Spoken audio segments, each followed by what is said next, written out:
Hey folks, Zach Osterman here, Insider Indianapolis Star, Insider Bahamas Video Diaries, day 4, I guess. It's all starting to blend together a little bit out here on the island.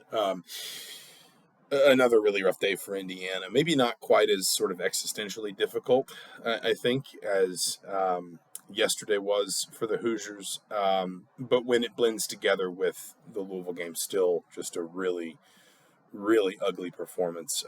Indiana loses 89-73 to Gonzaga. Hoosiers were down 18 points at halftime. They were actually more competitive for about the first 12 minutes of this game. And really, I think at one point had the score at 30-29. I think it was actually about 11 minutes. And from there, Gonzaga, I can find it while we're talking.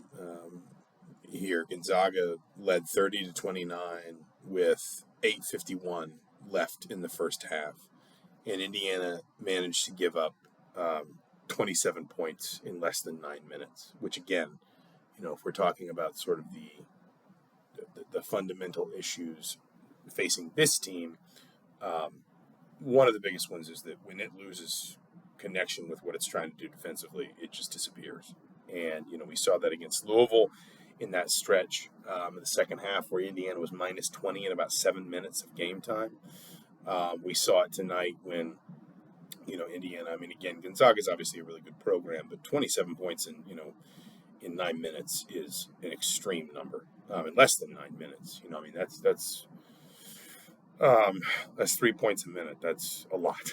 And, Gonzaga had out-rebounded Indiana by 15. They had 13 offensive rebounds and 23 second-chance points. A lot of that came in the first half.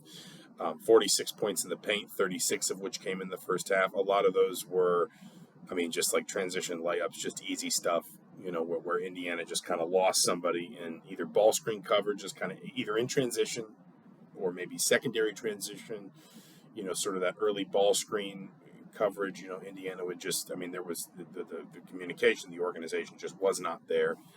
And Mike Woodson said after the game, he said he thought his team was where he needed it to be defensively coming into this trip to the Bahamas. And obviously that was not the case because the Hoosiers had given up 178 points in the last 80 minutes of basketball. And again, that's just that's an eye-popping number.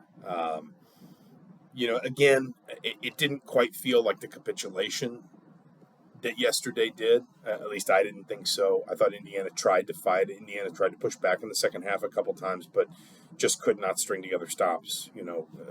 Gonzaga averaged almost 1.19 points per possession, 40 scores on 75 possessions. Again, we talked about the paint points numbers, which weren't just, it wasn't Gonzaga. Number one, that wasn't Gonzaga with a size advantage. If anything, Gonzaga's bigs were in foul trouble most of the day. Indiana had some guards in foul trouble, but Gonzaga's bigs were in foul trouble. Umar Bello had 25 points, obviously many of those coming in the paint. And so you felt like Indiana actually had more of the advantage kind of around the rim offensively. It was a lot more just basic defensive breakdowns, rotations, again, lack of communication. Like I said, you didn't feel like Indiana just sort of collapsed. I don't want to say voluntarily, but Indiana just sort of stopped resisting against Louisville. I didn't think Indiana did that today, and yet Indiana still gives up 89 points and loses this game. The final margin of victory was 16 points for Gonzaga. That was only because Indiana scored 7 points in the last 2 minutes of the game to kind of make it a little bit more respectable at the end. Just another really ugly performance, no way around it. Another really poor 40 minutes for Indiana. Indiana's guard play, continues to kind of, be short of where, again, I think Mike Woodson thought it was coming to the Bahamas. Indiana is not shooting the ball well. Indiana's own offense is okay. It was certainly better today than it was against Louisville.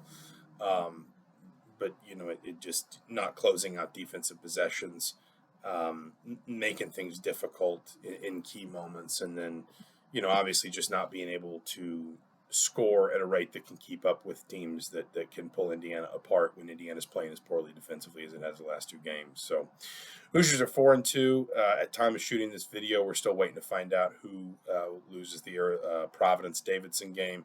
Indiana will play the loser of that game at 11 a.m. Friday. That will be the finale, so to speak, for the Hoosiers here in Atlantis.